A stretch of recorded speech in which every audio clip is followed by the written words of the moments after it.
Hi and welcome to lesson number 8। Basically इस lesson में हम जैसे कि आपसे कहा कि हम बात कर रहे हैं प्रोजेक्ट स्केजुअल की, और ये इस प्रोजेक्ट स्केजुअल के हवाले से इसका लास्ट लेसन है। और दो सेक्शन 3 के अभी हमारे पास 2 लेसन्स और अभी बाकी हैं, लेकिन ये जो लेसन है बेसिकली यहाँ पर हम अपने डेवलप स्केजुअल के प्रोसेस को जो है वो हम कंक्लूड करेंगे।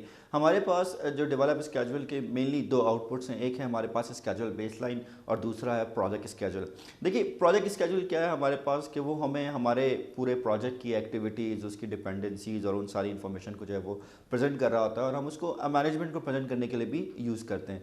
जनरली हमारे पास 3 तरह के उसके फॉर्मेट्स जो हैं वो PMBOK ने डिफ़ाइन किए हैं। एक हमारे पास कहलाता है बार चार्ट, जिसको अक्सर हम गैंट चार्ट्स भी कहते हैं, और उसमें जो है हम बेसिकली मैनेजमेंट को प्रेजेंटेशन देने के लिए दिखाते हैं कि किसी एक्टिविटी की ड्यूरेशन कितनी है, या ये कि ओवरऑल हम इस एक्टिविटी को जो है वो कब कब कर रहे होंगे, या उसकी डिपेंडेंसीज वगैरह भी हमें गैंट चार्ट में नजर आ जाती है। Generally management prefers to use it and it is easy for them to read. Although मेरा जो व्यू है वो डिफरेंट है, और मैं अब जितनी भी प्रोजेक्ट्स करता हूँ उसमें I don't prefer bar charts और गैंट चार्ट्स। आई प्रेफर कि मैं उनको जो एक रोड मैप काइंड ऑफ जो है वो डायग्राम दिखाऊं, ताकि उनको एक ओवरऑल पिक्चर नज़र आती रहे और वो साथ साथ उसको ट्रैक भी करते रहें। दूसरा हमारे पास है milestone chart, and I like it a lot.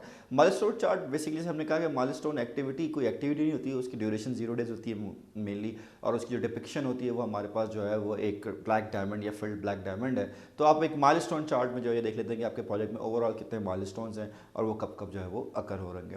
तीसरा जो हम जनरली बात करते हैं वो हम कहते हैं कि जना हमारे पास प्रोजेक्ट स्केजुअल नेटवर्क डायग्राम है, जिसको अक्सर जो है वो प्योर लॉजिक डायग्राम भी कह रहे होते हैं। तो वो क्या होता है कि आपके पास जो है वो basically over the time scale पे तो कुछ नहीं दिखाता, लेकिन मल्टीपल जो एक्टिविटीज़ हैं उसकी डिपेंडेंसीज़ को जो है वो आपस में दिखा रहा होता है। और मैंने आपको इनफैक्ट एक जो क्रिटिकल पाथ मालूम करते हुए एक्सरसाइज भी कराई थी, वो भी मैंने उसी कॉन्सेप्ट को यूज़ करते हुए यूज़ किया था। So that is all for develop schedule. इसमें हमने जो है प्रोजेक्ट स्केजुअल अचीव कर लिया है। फाइनली हमने करना क्या है कि हमने अपने एक स्केजुअल बेसलाइन को जो है वो डेवलप करना है। What is schedule baseline? Schedule baseline is basically an approved version of project schedule, या स्केजुअल मॉडल भी आप कहते हैं उसको, ठीक है। और इसमें हम ये कहते हैं कि जनाब हम अगर किसी भी प्रोजेक्ट को हम कंट्रोल करेंगे या हम एग्जीक्यूट करेंगे तो किसके अगेंस्ट करेंगे?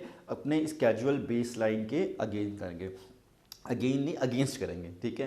तो हम अपने स्केजुअल बेसलाइन के अगेंस्ट जो है उसको वो मेजर कर रहे होते हैं, और अगर हमें कुछ चेंजेस करनी है या हमें कोई फर्दर उसमें हम कोई मॉडिफिकेशन करनी है तो वो प्रॉपर जो है वो अप्रूवल के साथ जो है वो इसमें परफॉर्म हो रहा होगा। अक्सर हम जब माइक्रोसॉफ्ट प्रोजेक्ट में देखते हैं तो हमारे पास बेस लाइन्स के पहली बेस लाइन तो कोई नंबर नहीं आता, उसके बाद 9 तक होते हैं। इसका मतलब ये कि हम 9 से 10 बेस लाइन जो है वो अपने सॉफ्टवेयर में यूज़ कर सकते हैं। I did not work on prime, I hope के उससे भी इसी तरह के कुछ हमारे पास ऑप्शन होंगे कि हम मल्टीपल बेस लाइन सेव कर सकें। और हमारा सबसे फेवरेट गेम ये होता है प्रोजेक्ट एग्जीक्यूशन में कि हम जो है ना वो कहते हैं जी बेस लाइन 1 ये थी, इससे इसका कंपैरिजन या वेरिएंस बेस लाइन 2 से क्या है, और बार बार ये देखते रहते हैं कि जी पहले ड्यूरेशन में वेरिएंस कितना आ रहा है, स्टार्ट में कितना वेरिएंस आ रहा है, इसका एक्चुअल वेरिएंस क्या आ रहा है। So that's a good tool, that's a good indicator so that we can use and track our projects. So that is the finally end of develop schedule process.